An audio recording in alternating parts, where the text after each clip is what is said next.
اب دیکھیں لڑائی شروع ہوئی ہے فلسطین میں، کتنے بیچ میں کود پڑے کہ نہیں لڑائی بری چیز ہے، اسپتالوں پہ نہ یہ کریں، ورنہ لوگ کہتے تھے کیا ہے. تو یہ وقت کے ساتھ لوگوں نے لرن کیا ہے.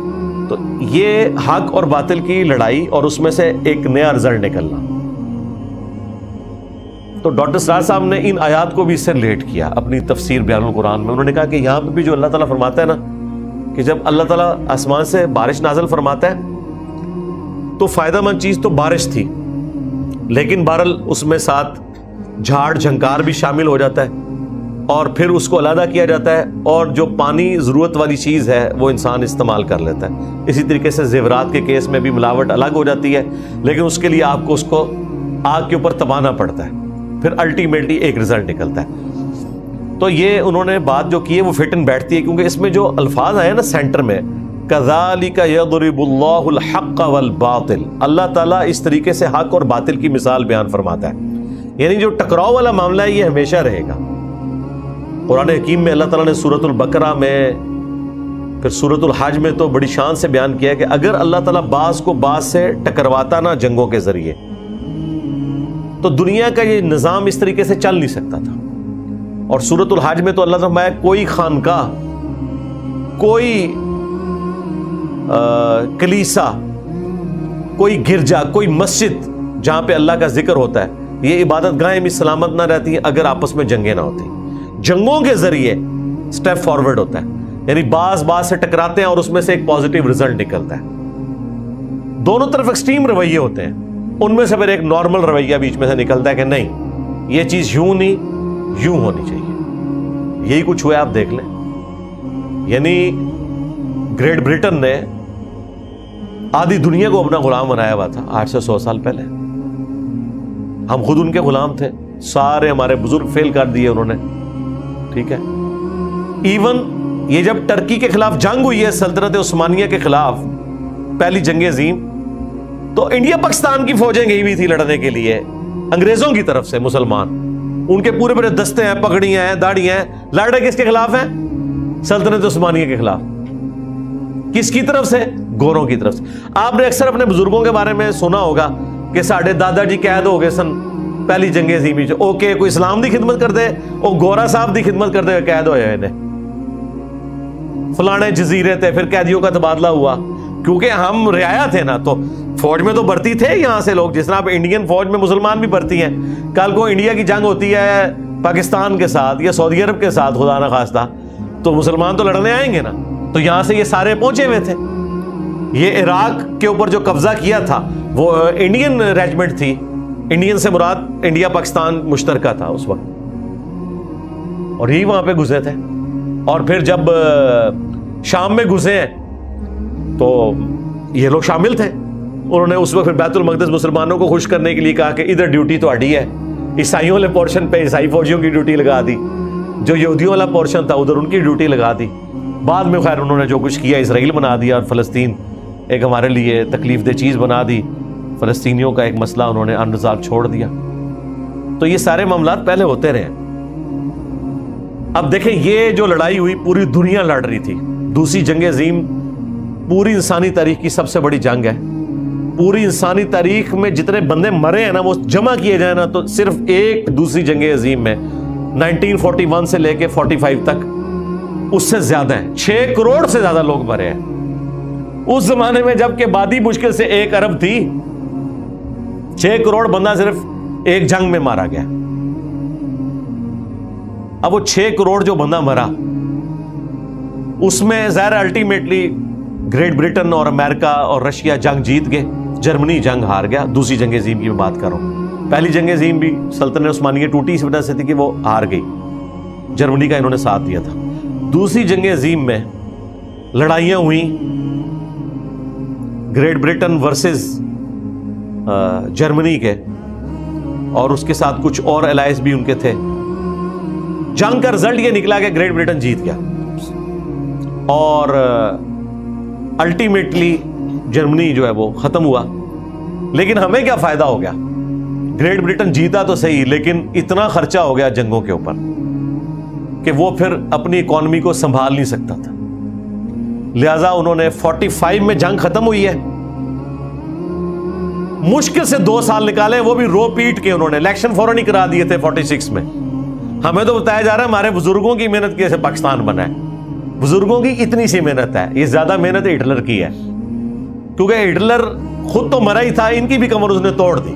جیسے وہ سیل مرغے لڑتے ہیں نا، تو جا کے 2.5 گھنٹے بعد ایک جیتتا ہے نا، تو وہ بھی آلموسٹ قریب مر گئی ہوتا ہے، وہ ذبح ہوتا ہے تو یہ بھی بیچارہ کس قابل نہیں رہتا۔ بس یہی ہو گیا، گریٹ بریٹن خود اتنی زخمی ہو گئی کہ وہ یہ رعایا کا بوجھ اٹھا ہی نہیں سکتے تھے۔ ادھر انہوں نے ان کو آزادی دے دی، ادھر اس طریقے سے ساری طرف ریاستیں آزاد کرنا شروع کر دی انہوں نے۔ تو یہ وہی ڈائلیکٹیکل مٹیریلزم، جنگیں جو اللہ تعالیٰ فرماتے ہیں ہم بعض کو بعض سے ٹکرواتے ہیں، ٹھیک ہے، تاکہ یہ سسٹم دیکھیں کہاں آج سے آلموسٹ 100 سال پہلے کوئی ایک اسلامی ملک بھی نہیں بچا تھا، سب کے سب کافروں کے قبضے میں تھے، آج پھر 57 اسلامی ملک ہے۔ تو یہ اللہ تعالیٰ نے اس جنگوں کی برکت سے کیا ہے۔ تو وہ لڑائی کا الٹیمیٹ نتیجہ کیا ہوا؟ ایک طرف ظالم، دوسری طرف چلے، اگر کوئی مظلوم والا پورشن ہے آپس میں لڑے، درمیان میں سے ایک تیسرا راستہ نکلا، اور جو انسانیت آگے بڑھی اور بڑھتی چلی جا رہی ہے، اور وقت کے ساتھ ساتھ انسان لرن کرتا چلا جا رہا ہے کہ ہاں یار یہ چیزیں ہیں۔ اچھا یہ چیزیں ڈاکٹر اقبال کو سمجھ آ گئی تھی بڑے اچھے طریقے سے۔ ان کی جو آخری ہے نا کتاب ارمغان حجاز، اس میں انہوں نے جو ابلیس کی مجلس شورا، اس میں انہوں نے ان ساری چیزوں کو بڑے احسن انداز میں ہائی لائٹ کیا ہے، اور اینڈ پہ جا کے انہوں نے یہ کنکلوڈ کیا کہ انسانیت ٹھوکریں کھا کھا کر اسی نظام کی طرف آ رہی ہے جو اللہ تعالیٰ نے نبی علیہ السلام کو دیا تھا، یعنی ہر انسان آزاد ہے، فریڈم آف ایکسپریشن ہونا چاہیے۔ اچھا ڈاکٹر اقبال اس ہر چیز کو، خواہ وہ کارل مارکس کا کتاب لکھنا ہو، لینن کی سٹرگل ہو، بلکہ انہوں نے تو پوری نظم لکھی ہے لینن اللہ کے حضور، کہ لینن مر کے جب اللہ کے سامنے پہنچا ہے تو اللہ کی اور لینن کی کیا گفتگو ہوئی ہے۔ اب وہ ڈاکٹر اقبال تو وہاں موجود نہیں ہے، لیکن وہ اپنے تخیل میں سوچا ہے کہ وہ خدا کا ڈینائل کرنے والے لوگ تھے نا، تو وہ نظم پڑھنے والی ہے، اس میں وہ کہتا ہے کہ یا اللہ میں نے ان کی وجہ سے تجھے ماننا تھا کہ کلیسا میں بیٹھے ہوئے پادری یہ کر رہے تھے، کیپٹلزم کے پورے نظام کو انہوں نے استحصال کیا تھا، تیری غریب عوام کو وہ 2 وقت کی روٹی کا محتاج کر دیا تھا انہوں نے، مسجدوں میں بیٹھے ہوئے لوگ یہ کر رہے تھے، جب تیرے ریپریزنٹیٹیو دنیا میں ایسے تھے تو میں نے تجھے کیوں کر مارنا تھا۔ تو وہ لینن کی طرف سے ایکسکیوز دے رہے ہیں، لینن اللہ کی بارگاہ میں، یہ پڑھنے والی ہے نظم ان کی۔ تو اس طریقے سے وہ جو مختلف اس وقت، ظاہر ہے ڈاکٹر اقبال کا جو دور ہے اس وقت تو آپ سمجھ لیں انسانی تاریخ کے بڑے بڑے لوگ پیدا ہوئے ہیں، سائنٹسٹ میں بھی آپ دیکھ لیں آئنسٹائن بھی تھا، دوسری طرف یہاں پہ اتنے بڑے بڑے فلاسفر تھے، اتنے بڑے بڑے، ہٹلر بھی اس زمانے میں تھا، یہ سارے لوگ تھے۔ تو وہ ہر چیز کو آبزرو کرتے تھے کہ یہ آہستہ آہستہ انسان اس کی طرف جا رہا ہے، ہر ایک اس طریقے سے ہونے والے واقعے نے انسانیت کو ایک قدم طے کروایا۔ پھر انسانوں نے دوسری جنگ عظیم کے بعد UNO بنا لی، اور اس کی وجہ سے ایٹ لیسٹ دنیا میں کافی حد تک جنگیں رک گئی ہیں۔ یہ بھی نہ ہو اگر تو یہ جنگوں کا سلسلہ رکے ہی نہ۔ الٹیمیٹلی آپ یہ کبھی عرب اسرائیل جنگ دیکھیں، 3 دفعہ اسرائیل تو کھا گیا تھا عربیوں کو، UNO نے آ کے بارڈر کو سیل کیا، ورنہ تو مصر کے اندر گھس گیا تھا اسرائیل، اکیلا سب کے اوپر غالب ہوا تھا۔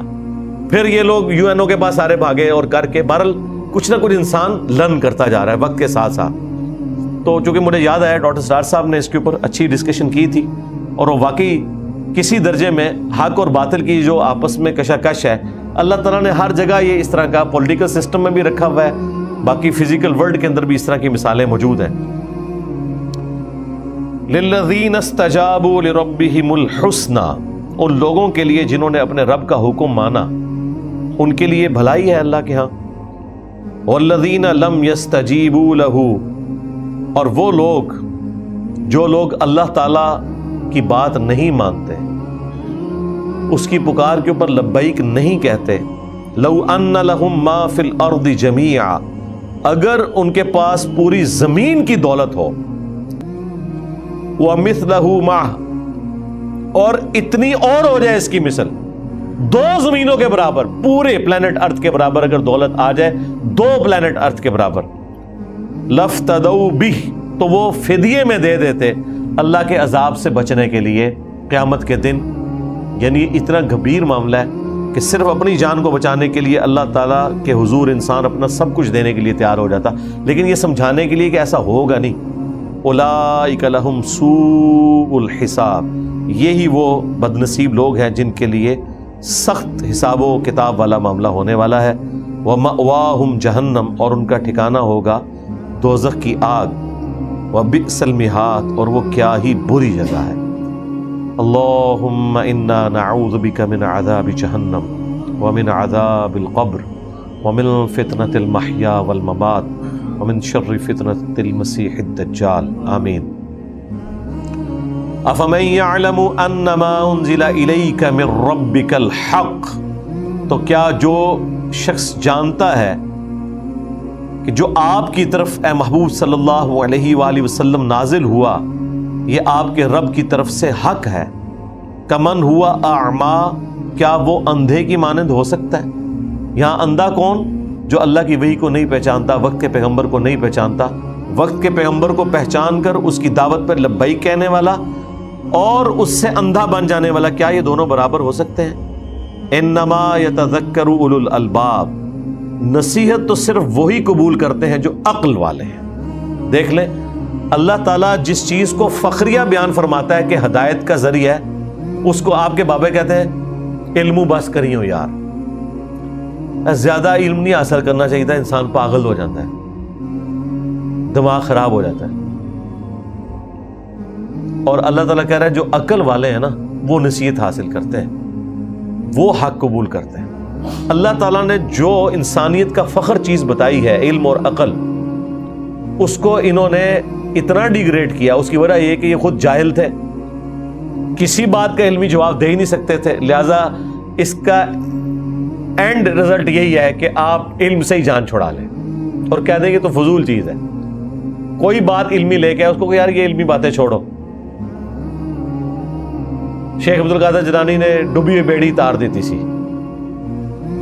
ہم آپ سے علمی بات کر رہے ہیں، چلو یار ہمارے سامنے بھی کچھ کر کے دکھاؤ تو پھر ہم کوئی کہیں گے علم کے مقابلے میں تم نے یہ کر دیا، ایک سٹوری علم کے مقابلے پہ پیش کر کے۔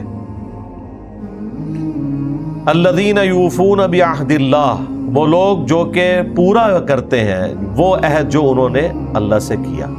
یہ وہ یوفون آ گیا جی، قرآن میں بھی یوفون آیا ہوا ہے، لیکن یہ وہ یوفون نہیں ہے جو ہمارا نیٹ ورک ہے، بلکہ یہ یوفون پورا کرتے ہیں۔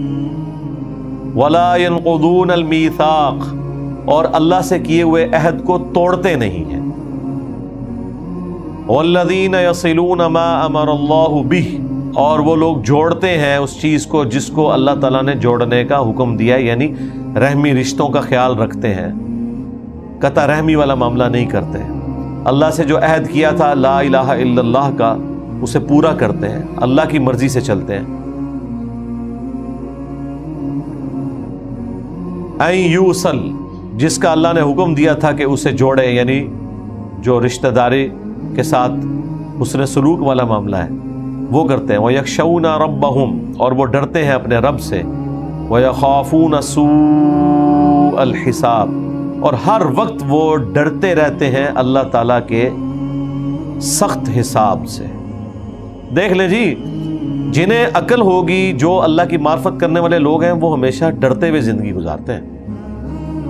اور یہاں وہ لوگ ہیں جو لوگوں کو جنت کی گارنٹیاں دے رہے ہوتے ہیں کہ آپ ہمارے مرید ہو جائیں، ہم آپ کو جنت میں مثال دے جائیں گے،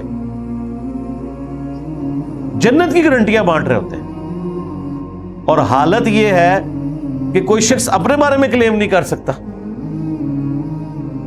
اپنے پولیٹیکل لیڈرز کی محبت کے اندر لوگوں کو جنت کی گارنٹیاں بانٹ رہے ہیں۔ وہ کل مجھے ویڈیو ایک بندے نے دکھائی ہے، وہ کہہ رہا ہے جی یہ جو نواز شریف صاحب آئے ہیں نا کل، وہ کہتے ہیں جی جو ان کے استقبال کے لیے چلا گیا آپ مجھ سے لکھوا لیں گارنٹی، وہ جنتی ہے۔ یار یہاں حضرت ابوبکر، عمر، عثمان و علی بھی مینار پاکستان پہ آ رہے ہو نا، اور ان کے استقبال کے لیے بھی کوئی چلا جائے نا تو اس کے بھی جنتی ہونے کی گارنٹی نہیں ہے۔ تو پولیٹیکل لیڈر تو چاہیے کوئی نہیں۔ ان لوگوں کا آپ ذرا علمی لیول دیکھیں، انہوں نے سیاسی رہنماؤں کو مذہبی پیشوا بنا دیا ہے۔ اور آپ کی جنت اور جہنم اس کے ساتھ جوڑ دی ہوئی ہے۔ ان سے پہلے جو ہمارے وہ خان صاحب تھے، ان کے ماننے والے کہتے تھے جی قبر میں آپ سے پوچھا جائے گا خان صاحب کے بارے میں۔ ہر بندے نے یعنی مذہب کو تختہ مشق بنایا ہوا ہے یار، خدا کے لیے اللہ سے ڈر جائیں، آپ نے اللہ کے سامنے پیش ہونا ہے۔ ان لوگوں کو پولیٹیکل لیڈرز کے طور پر دیکھیں، یہ مذہبی پیشوا نہیں ہے یار۔ جن لوگوں کو اللہ کا خوف ہے وہ کبھی بھی اس طرح کی حرکت نہیں کر سکتے۔ اللہ تعالیٰ فرما رہا ہے کہ ہمارے نیک بندوں کی نشانی ہے کہ وہ تو یہ سب کچھ کرنے کے بعد بھی نا ہر وقت ڈرتے رہتے ہیں کہ ہمارا سخت حساب ہونے والا ہے۔ اللہم حاسبنا حسابا یسیرا والذین صبروا ابتغاء وجہ ربہم، اور وہ لوگ جو مصیبت میں صبر کرتے ہیں صرف اپنے رب کی رضا کی خاطر۔ انا للہ و انا الیہ راجعون، وہ کہتے ہیں اللہ کی طرف سے آیا، اللہ نے آزمانا تو ہے، اللہ نے پیغمبروں کو آزمایا، ان کے اہل البیت کو آزمایا، ان کے جانثار صحابہ کو آزمایا، تو ہم اس کے لیے صبر کریں گے اپنے رب کی خوشنودی کے لیے۔ وجہ ربہم، اپنے رب کی خوشنودی کے لیے۔ وَأَقَامُوا الصَّلَاةَ، اور وہ نماز کو قائم کرتے ہیں، یعنی نماز جو پڑھنے کا حق ہے، وقت کے اندر پڑھنا، خشوع خضوع سے پڑھنا، پھر اس کے اندر جو اللہ سے وعدے کیے ہیں ان کا خیال رکھتے ہوئے، حلال اور حرام کی تمیز کرتے ہوئے اپنی زندگی گزارنا۔ وَأَنفَقُوا مِمَّا رَزَقْنَاهُمْ، اور وہ خرچ بھی کرتے ہیں پھر اس رزق میں سے جو ہم نے ان کو دیا تھا، دیا اللہ نے تھا تو بیسیکلی تو ہم مقروض ہیں اس کے، لیکن اللہ تعالیٰ کتنا قدردان ہے۔ اللہ تعالیٰ قرآن میں کہتا ہے کون ہے جو اپنے رب کو قرض حسنہ دے، حالانکہ مقروض ہم ہیں، لیکن اللہ تعالیٰ کہتا ہے کہ چلو میں تمہاری قدر دانی کرتا ہوں کہ تم نے محنت سے کمایا تو میری راہ میں خرچ کرو، میں قیامت والے دن تمہیں 700 گنا تک کر کے لوٹاؤں گا، یہ قرض ہے میرے ذمہ۔ اور وہ اس کے دیے ہوئے رزق میں سے اس کی راہ میں خرچ کرتے ہیں، سر و علانیہ، پوشیدہ طور پر بھی اور اعلانیہ طور پہ بھی۔ پوشیدہ طور پہ تو سمجھ آتا ہے، وہ تو بخاری مسلم میں حدیث ہے کہ 7 لوگوں کو اللہ کے عرش کا سایہ نصیب ہوگا، ان میں سے ایک شخص وہ ہے کہ جو دائیں ہاتھ سے صدقہ کرے اور بائیں کو پتہ نہ چلے۔ یہ تو سمجھ آتا ہے کہ نیکیوں کو چھپانا یہ سمجھ آنے والی چیز ہے۔ اعلانیہ اللہ کی راہ میں خرچ کرنا، یہ کیسے نیکی ہو سکتی ہے؟ بسا اوقات اعلانیہ اللہ کی راہ میں خرچ کرنا باقی لوگوں کے لیے ترغیب کا باعث ہو جاتا ہے۔ جس طرح مسلم شریف میں حدیث ہے، نبی علیہ السلام کے پاس کچھ نیو مسلمز آئے تو پاؤں میں جوتیاں بھی نہیں تھیں ان کی، اس طرح کی غربت تھی۔ آپ سوچ نہیں سکتے جناب، یہ آپ کو جو جھگیوں میں رہنے والے لوگ نظر آتے ہیں نا پاکستان میں، جن کے اوپر آپ ترس کھا رہے ہوتے ہیں، ان میں سے بعض تو بہت امیر ہیں، لیکن جو واقعی جینون غریب لوگ ہیں، ان کے بچوں کی جو آپ حالت دیکھتے ہیں، یہ پھر بھی عرب کے لوگوں سے بہت بہتر ہے جو ان میں غربت والا معاملہ تھا۔ کئی دن کے فاقے، پتے کھا کے گزارا کرنا، اور ٹوائلٹ جانا تو مینگنیوں والا معاملہ ان کے ساتھ ہوتا تھا، جو بکریوں کے ساتھ، کئی دن کے فاقے۔ یہ آپ کو اگر چیز نہ پتا تو آپ کو اس بات کی سمجھ نہیں آئے گی جو نبی اسلام کہتے ہیں مجھے اپنے بعد تم سے اس بات کا خوف نہیں ہے کہ تم بھوکے مرو گے، بلکہ مجھے ڈر ہے کہ زمین کے خزانے تمہارے لیے کھول دیے جائیں گے۔ عربیوں کو تو آپ سمجھیں دنیا میں اللہ نے جنت دے دی نا، 2 وقت کی روٹی کے محتاج تھے وہ لوگ، اور رومنز اور پرشینز کے خزانے ان کے پاس آ گئے، جا کے قلعوں میں اور اتنے بڑے بڑے آپ سمجھ لیں امپائر کے اوپر جا کے وہ بیٹھ گئے ہیں، اونٹوں پہ اور گھوڑوں پہ سفر کرنے والے لوگ۔ غربت کا حال آپ دیکھ لیں، غزوہ تبوک بالکل نبی اسلام کی وفات سے کچھ عرصہ پہلے ہوا ہے، ادھر بھی سارے لوگوں کے پاس سواریاں نہیں تھی جانے کے لیے۔ سواری کتنی کو مہنگی چیز ہے، وہ گاڑی نہیں تھی، لیکن اس وقت ان کے لیے یہ بھی ایک ایشو تھا۔ تو یہ غربت والا معاملہ تھا، پھر اللہ تعالیٰ نے ان کے لیے ایک رزق کھول دیا۔ تو اب اعلانیہ اس لیے کرنا پڑتا ہے، وہ غریب لوگ جو میں مسلم شریف کی حدیث بیان کر رہا تھا، پاؤں میں جوتیاں بھی نہیں، چہرے کا رنگ فاقہ ہے لوگوں کا، بھوک کے آثار صحابہ کہہ رہے ہیں ان سے نظر آ رہے ہیں، کپڑے بھی پورے نہیں بدن کے اوپر، کسی نے تہمت باندھی ہوئی ہے تو اوپر کرتا نہیں ہے، کسی کے کپڑے بھی ہیں تو وہ بھی پھٹے ہوئے۔ اب ایک قبیلہ مسلمان ہو کے آ گیا ہے، اب جو ٹیم لیڈر ہے ظاہر ہے اس کی کیا حالت ہوگی۔ نبی علیہ السلام نے جب دیکھا تو صحابہ کرام کہتے ہیں کہ آپ پہ کوئی چیز ناگوار جب گزرتی تھی تو آپ کے چہرے سے ہم پہچان لیتے تھے، اور جب آپ خوش ہوتے تھے وہ بھی آپ کے چہرے سے پہچان لیتے تھے کہ آپ کا موڈ آف، یعنی آپ بالکل کلین سلیٹ تھے. نبی الاسلام اپنے ایکسپریشنز کنٹرول نہیں کر سکتے تھے، جو کچھ تھا وہ آپ کے چہرے پہ نظر آ جاتا تھا. صحابہ کہتے ہیں نبی الاسلام کا چہرہ جو ہے وہ غم کے مارے بالکل. آپ علیہ السلام نے صحابہ کرام کو مسجد میں جمع کیا، اسپیشل ممبر لگوایا نماز کے بعد، اور کہا نماز کے بعد کسی نے نہیں جانا. آپ علیہ السلام نے پھر کہا کہ اللہ کی راہ میں صدقہ کرو، خواہ ایک کھجور ہی صدقہ کرتے ہو اپنے آپ کو جہنم کی آگ سے بچا لو، خواہ ایک کھجور کے ذریعے آگ اور اپنے درمیان اوٹ قائم کر لو، ایک کھجور بھی تم صدقہ کر کے اپنے آپ کو آگ سے بچا سکتے ہو. اب اپیل بھی جن سے کر رہے ہیں وہ بھی بیچارے غریب ہی ہیں، یہ نہ سمجھے کہ وہ بہت لینڈ لارڈ لوگ ہیں. تو ترغیب دلائی تو ایک انصاری صحابی اٹھے، ہمت کی، گھر گئے اور سارا سامان اٹھا کے لے آئے، ایک بورے میں بند کر کے.